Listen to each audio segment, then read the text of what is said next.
Students, जैसे कि हम पिछली कक्षा में गुलाब सिंह पाठ का कवि परिचय और पाठ के आशय के बारे में जानकारी प्राप्त की थी। कवि के बारे में जैसे कि सुभद्रा कुमारी चौहान का जन्म कहाँ हुआ था, उनकी पढ़ाई किस तरह से थी और उन्हें किस विषय में रुचि था, इसके बारे में हमने जानकारी प्राप्त की। इसके बावजूद इनकी कविता संकलन और कहानी संकलन के बारे में भी हमने प्रकाश डाला था। तो दूसरा अंश था, हमने जाना था पाठ का आशय। पाठ का आशय का मतलब क्या होता है, पाठ पढ़ने से पहले जो भी आशय, उसमें से क्या जानकारी हमें प्राप्त होती है और हमें क्या समझना चाहिए और उससे क्या सीख मिलती है, ये अंश को हमने जाना था। तो चलिए एक और बार प्रकाश डालते हैं पाठ के आशय के बारे में। पाठ के आशय में हम लोगों ने जाना था देशभक्ति, प्रजा का कर्तव्य, भाई बहन का प्यार। देशभक्ति का मतलब जैसे कि हमारे देश के ऊपर हमें कितना गर्व है और या फिर हमें किस तरह से हमारे देश को अपने आप को समर्पित करना है, ये होती है देशभक्ति।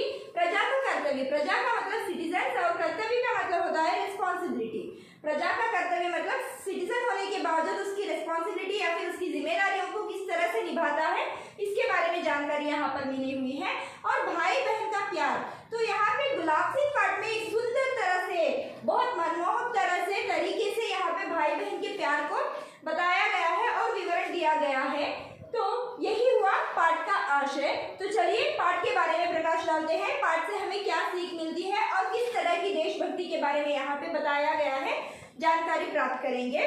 दिन और तारीख की जरूरत नहीं, जब हम अमर अंत की कहानी कहने वाले हैं तब एक दिन और तारीख को पकड़कर क्यों चले। जैसे कि हम लोग स्वतंत्रता के बारे में बात कर रहे हैं, तो यहाँ पे दिन और तारीख की क्या जरूरत है, जैसे मनुष्य के अंदर किस तरह से देशभक्ति है, तो इसके बारे में बात करने के लिए कोई समय, कोई तारीख, कोई दिनांक के बारे में जरूरत नहीं चाहिए।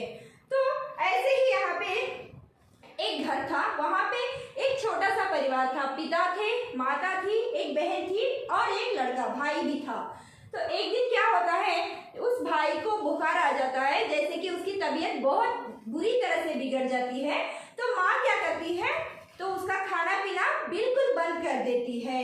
बंद कर देती है मतलब जैसे कि हमारे घर में भी जब भी हम लोगों को तबीयत बिगड़ती है तो हमारी माँ हमें देखभाल कुछ अलग तरीके से करती है। तो यहाँ पर भी गुलाब सिंह के घर पर भी क्या हुआ था, वहाँ पर उस छोटे बच्चे को या फिर उस भाई को, उस लड़के को तबीयत बिगड़ने के बावजूद उसकी माँ ने उसे खाना पीना बंद किया हुआ था। तो फिर यहाँ पे बहन का मन नहीं रहा, जैसे कि भाई को देखते हुए बहन का मन संभाला नहीं गया, तो उसने क्या किया, बुखार रहने के बावजूद भी या फिर तबीयत बिगड़ने के बावजूद भी भाई को गुड़ और चने को ले आके खिला देती है। तो यहाँ पर बहन ये सोचती है बिना भाई के मैं कैसे खाऊं, या फिर भाई के अलावा मैं कैसे अपना पेट भर सकती हूँ, भाई को छोड़ के मैं एक पल भी नहीं रहना है, चलो माँ की डांट तक सुन लूंगी मैं, ऐसे बोल के वो क्या करती है, अपने भाई को गुड़ और चने खिला देती है। और ये पता रहता है कि तबीयत और ज़्यादा बिगड़ेगी, फिर भी यहाँ पे बहन क्या करती है, भाई को गुड़ और चने छिपाकर, माता पिता से छिपाकर उसे खिला देती है। खिलाने के बावजूद क्या होता है, तो दूसरे दिन वहाँ पे उसे थोड़ी बहुत तबीयत बिगड़ी ही रहती है, धीरे धीरे बोल के कम भी हो जाती है। तो ये बात क्या होती है, भाई के मन में बहन के प्रति प्यार जगाता है। जैसे कि हमारे घर में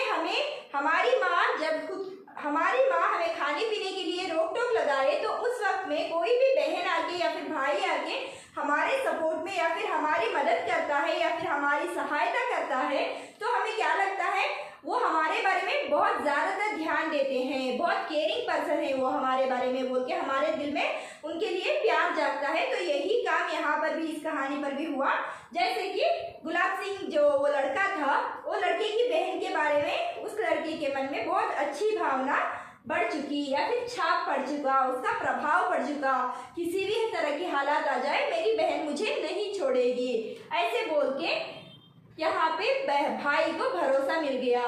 तो एक दिन उस गांव में क्या हुआ, एक जुलूस निकलने वाला था। जुलूस का मतलब क्या होता है, जैसे मैंने यहाँ पे शब्दार्थ में लिखा हुआ है जन यात्रा। जन यात्रा का मतलब जैसे कि प्रोसेशन जो बोला जाता है आजकल, जैसे स्कूल्स में या फिर कहीं भी फंक्शंस होते हैं या फिर कोई भी एक छोटा सा कार्यक्रम होता है, स्वतंत्र दिवस होता है या फिर दूसरा कुछ और होता है, तो जुलूस निकाला जाता है। तो यहाँ पर भी क्या होता है, उस गांव में एक उमंग चल पड़ती है। तो उसी समय में यहाँ पर जुलूस निकालने का कार्यक्रम भी चलता है। लेकिन यहाँ का बादशाह जो था जुलूस ना निकालने के बारे में वो क्या कहता है, घोषणा करता है।